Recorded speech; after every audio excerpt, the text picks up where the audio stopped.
আজকের ভিডিওটা শুরু করছি উত্তরা সেক্টর 4 থেকে। আজকের ভিডিওতে মূলত আমি আপনাদেরকে দেখানোর চেষ্টা করব উত্তরা সেক্টর 4-এ। এর আগের ভিডিওগুলোতে আমি আপনাদেরকে উত্তরা সেক্টর 4-এর বিভিন্ন দৃশ্য ঘুরে দেখানোর চেষ্টা করেছি। আজকে যেই দৃশ্যটা দেখাবো এটা হচ্ছে এখানকার লোকাল মানুষজন বা খেটে খাওয়া মানুষজন অল্প টাকায় যেখানে খেতে আসে এরকমই একটি দোকান।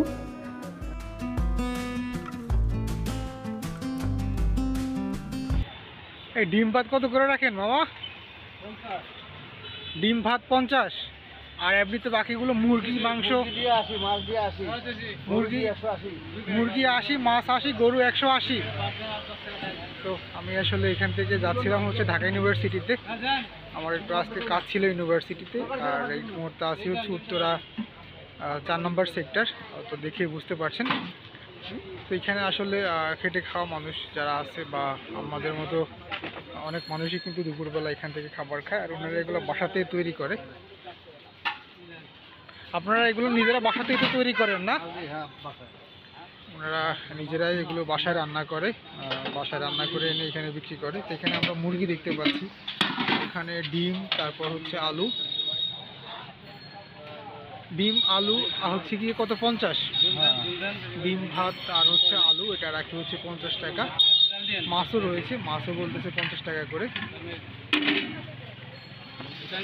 তা আমি আসলে চেষ্টা করছিলাম এর মধ্যে আপনাদেরকে ছোট বিজনেস আইডিয়াটা দেখানোর জন্য। এটা খুবই ইউনিক একটা বিজনেস আইডিয়া, অল্প পুঁজিতে খুব সুন্দর একটা বিজনেস আইডিয়া। যারা হচ্ছে গিয়ে বেকার বসে আছেন, কোনো কাজ নাই, আপনারা কিন্তু এরকম ছোট বিজনেসগুলো শুরু করতে পারেন।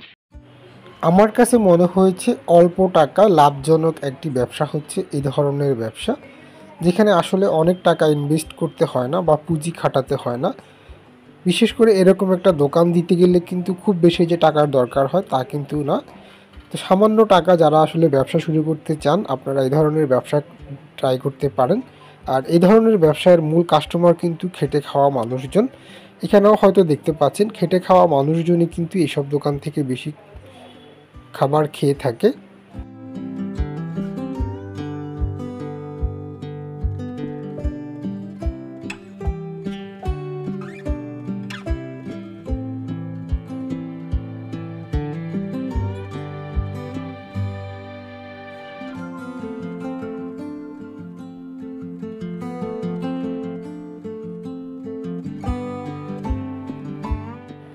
যেমনটা বললাম, আমি এখান থেকে এখন চলে যাব হচ্ছে ঢাকা বিশ্ববিদ্যালয়ে।